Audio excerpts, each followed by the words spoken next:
Hey guys, welcome back to the channel, fellow Ristopians. So, we've got the World Cup on at the moment, so I thought I'd do a bit of a versus video, have a bit of a match between two watches here, double gloved, double wristed. In the right corner, sounds a bit more like a boxing match, doesn't it, than a football match, is the Grand Seiko SBGH 273. In the left corner, we have the Rolex Oyster Perpetual 41mm, reference number 124300. So, bit of let's get them off. Bit of a background. This is mine. I needed needed. That's what watch guys say, don't we? I must have. I wanted a nice, more of a dive watch guy. I had a wedding to go to. And so bought a new suit. It was over in Ireland. I'm in the UK, so over in Ireland, Northern Ireland, but never been there. So nice new blue suit. Love blue and silver, steel watches, silver dials. So I thought, mainly a dive watch guy really, and I thought I'd get a nice dress watch. I know these are technically both sports watches, I guess, but to me this is as dressy as I get. So which one was it going to be? Now, there were probably a few on the short list. I think the first most obvious thought for me was the Rolex Oyster Perpetual, but they're quite difficult to get, so I've got one here now, obviously. So that, what else did I look at? The Omega Aquaterra, Seamaster Aquaterra. That was definitely a third place for me. It's even bigger, it's heavier, and I don't really like a lot about the design. So that left these two. So I went for, I wouldn't have got the Oyster Perpetual in time for the wedding anyway. But I could pick up the Grand Seiko, and I was looking into Grand Seiko at the time, so I got this one. They're fairly similarly priced. This is £5,780 list price. The Rolex is £5,100, but I did get a bit of a discount on the Grand Seiko. I guess different models are going to, they call it a special edition. It's not a limited edition. I got a discount anyway, so that brought the prices there, price wise they're very comparable. So I think it makes, now that I've got the chance to have a look at the Rolex, I can sort of compare them, or I have compared them, and these are kind of my thoughts really. As an overview, I'm really pleased that I had the Grand Seiko. I think it's a lovely watch. There's pros and cons to both of them. Annoying. It would be really nice if I could just merge them together and make one watch, because it's between them. They make the perfect watch, but we're all looking for the perfect beat, aren't we? But it doesn't exist, so I'm not going to dwell on that too much. But I'll hopefully very quickly just go through my feelings on the two.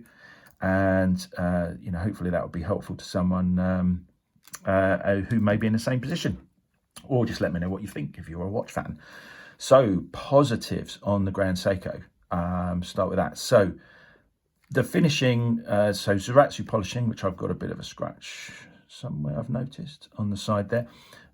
It's very highly finished. I'm not too hung up on how highly finished Grand Seikos are. I know it gets talked about a lot, but it is nicely finished. The dials are the other thing that Grand Seikos are often revered for, if that's the right word. I think it is. I like this dial. It's a lovely blue. I think it's a much nicer blue than the Rolex Oyster Perpetual. There's no sunburst on it, so it's well, it does, it has some, I suppose it does have a sort of slight sunburst effect actually, but it's got a kind of horizontal pattern. It's fairly subtle for a Grand Seiko. It's not it's not like an oil painting that some of them seem to be. I'm not too keen on the dials personally. I think that they all look great in a lot of work's gone into them, but I just don't actually like many of them. But this one I actually quite liked, but I don't really like it close up. It's quite a, you probably can't see it, but if maybe you can, but it's a horizontal pattern, which is one of the reasons I didn't like the Omega, really, because that's got like a deck board, a decking, like horizontal lines, like the decking on a boat, and I just you know, on a round dial, I don't really want something that can then be sort of misaligned, if that makes sense. So, but you know, you don't really notice that. The overall look, I like the blue, and the textures quite nice. So yeah, that's good. The finishing, as I was saying, on the hands, so on the Rolex with the high, it's quite a sunburst on the Rolex. So that's the thing that shimmers and shines really. Whereas on the Grand Seiko, it is the indices and the hands. I mean, they do all look almost too shiny really, but I do love them. So that's I think they are the positives for the Grand, and obviously the movement. It's a high beat. So this is the autumn. So it's part of the Four Seasons special editions. This is the SHÖBUN. I'll probably not pronounce that correctly, but there were four. Obviously, there's Four Seasons: spring, summer, winter, autumn, or fall, as it would be in the States. But autumn is actually my favourite season, and so that was another thing that led me to that made me like. Another thing I like about this, I like the fact it's the autumn, and they were all different, all four, two of which were high beat, which this is, and two were spring drive, which I won't mention too much about in this video. I think I'm more a high beat person, and one thing I really do like about it is, because it's a higher beat rate, that second hand is sweeping a lot sweeter than the one on the Rolex. So that's another thing I like about it. I like the fact that it's got I'm not a gold person, but I do like the fact it's got a gold GS and second hand. I think that goes really well. Gives it a nice little extra touch. So we've got finishing. The case shape. How can I miss the case shape? I love the fact, so it's not, whereas on most watches you just have protruding lugs. On this one, the lugs form part of the shape of the case, which I think is stunning. That gives it some more detail around the lugs, where it meets the end link of the bracelet. If you go on the Grand Seiko website, or if you see a thumbnail of this particular model compared to all the others, this one really stands out as a different, and I think a lovely designed case shape. The other thing I do like about this compared to a lot of other watches and some of the Grand Seikos, I looked at the Lake Sewer, which was actually a bigger watch, but which I kind of would have preferred. But on this one, I like the semi-integrated crown, semi-recessed, sorry. It's obviously integrated into the watch, it's not remote from it. It's semi-recessed slightly recessed into the case. And I just think that just looks so much better than a crown just plopped onto the side of a case. So I think they are the main positives. Things I'm not too keen on, well, in the middle of that is, I would kind of prefer it not to have a date window, but as it does, so I suppose it would, first choice, you know, two obvious colours for a date window are normally white or dial colour, in this case blue. But this actually has a silver date window, which I think goes really well with the watch. It's nicely framed as well. So that's kind of, I prefer if it didn't have the date, but I think I find it a positive that the date window's silver. I think it looks quite classy, being silver. I'm not a fan of a lot of Grand Seikos, which is one thing that puts me off the high beat. A lot of Grand Seikos will have a power meter, power reserve meter on the dial, and that would just be a big no for me. So you know, date windows, I can sort of take them or leave them, really. So it's both a positive and a negative on this watch. The big negative is, as you know, a lot of people have mentioned, is this bracelet. I'm not going to dwell on it too much. It doesn't have any micro adjust. It doesn't fit me particularly well. I'm not overly keen on the fussiness of the design. I'd rather it was just a more standard oyster design. But it is what it is, and I think after having it now, I think it actually does. I think it may be nicer having these polished parts to the center links. I don't think they're not going to be separate pieces of metal, are they? So the polished parts to the center links, I think actually goes well with the watch. And overall, I've come to love it for what it is. It has neither a positive or a negative for me, but it has a display case back. They've put the lion logo on the display case back, which I always find a bit weird. You know, having a display case back and then putting something over the top, printing something onto it. So, but as I would probably prefer it to be a closed case back anyway. For me, that's neither a positive or a negative. It's boxed sapphire crystal, which is going to be a, you know, it's more likely to get damaged, I guess, but it's sapphire, so it should withstand minor knocks. Okay, but I think it adds to the design. I think it's a lovely design. It is a fairly unique design within the Grand Seiko catalogue, I think, and watches generally because of that. The downside to having that lovely case shape is that it means the dial is smaller for the given case diameter, which this watch is a tiny bit small for me, but a lovely piece, and it would fit. I've got just over 7¼ inch wrists. I think a lot of guys tend to prefer slightly smaller watches these days, so that isn't going to be a problem for most people, and it's not really a problem for me. I wouldn't have bought it if it was. Kind of goes with the whole dressier watch theme, and you know, leaves the big dive watches to be big dive watches. So over to the Rolex. Positives. I love the fact it doesn't have a date. I love the double batons at 3, 6, and 9. I love the bracelet. It's a very interesting bracelet. So it's kind of like I'd really like to basically pop this bracelet onto that watch. They're both 21mm lug widths, so but yeah, those lugs are completely different length, so that wouldn't work. Not that really ever does. So, but yeah, I think, you know, I would, as much as I've just said that I kind of think that the fussier design on the Grand Seiko goes with the highly high finishing of the watch itself. If I could have that bracelet on that watch, I would. Rolex bracelet tapers a lot more.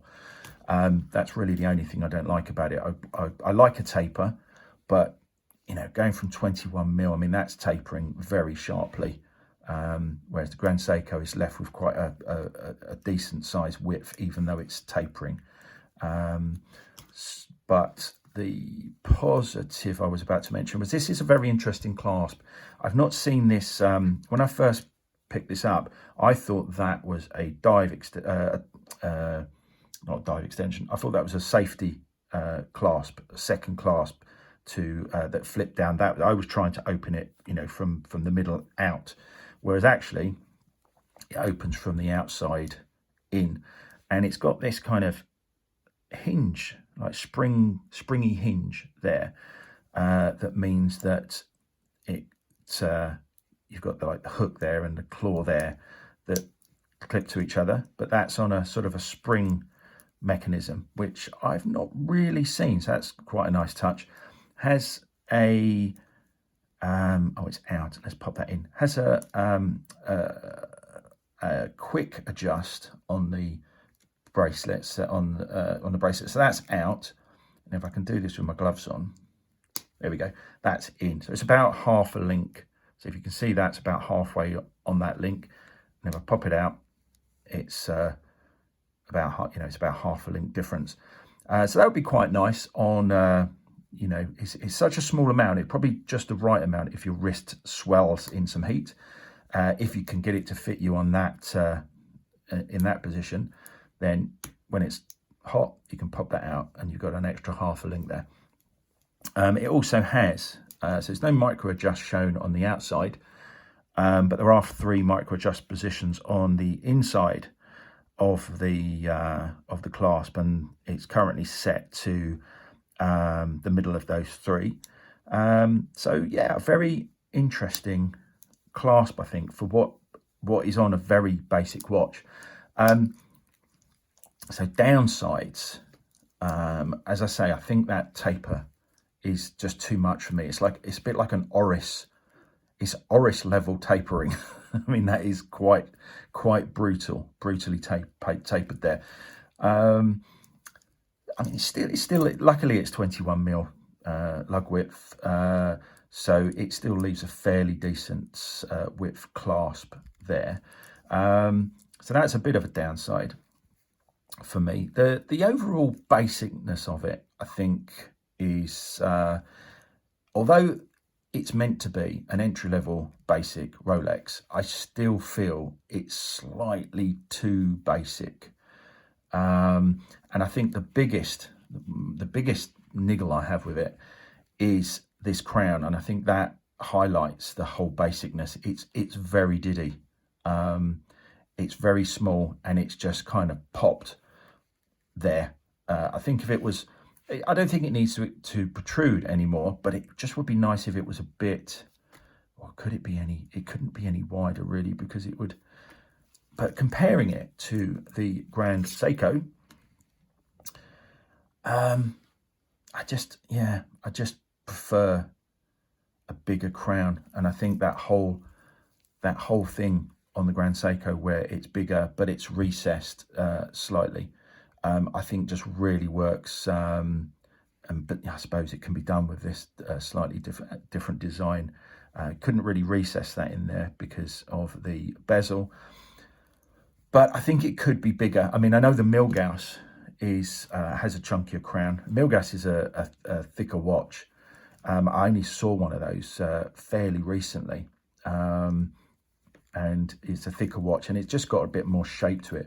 But yeah, I think a lot of people will like you know, an insignificant crown, but for me, I just much prefer the chunkier crown on the Grand Seiko. And so that's my thoughts really on the pros and cons to these two similarly priced in real terms. I mean, the Rolex might be not well, nowhere near as available. I'm guessing this special edition is still available. I know Grand Seiko have a lot of limited editions and watches that are only available in certain countries, and ones that are only available to Grand Seiko GS9 members. So there is some unavailability issues potentially with a Grand Seiko that you may see online. But this particular one, I think you could just go out and buy one still. Yeah, I mean, let me know what you think in the comments below. I think the Grand Seiko is by far the winner if you're going to spend £5,000 on a blue dialed silver dressy sports watch. And yeah, let me know what you think, and I hope you've enjoyed the video. Hope it's been helpful or at least interesting. One wrist, live it.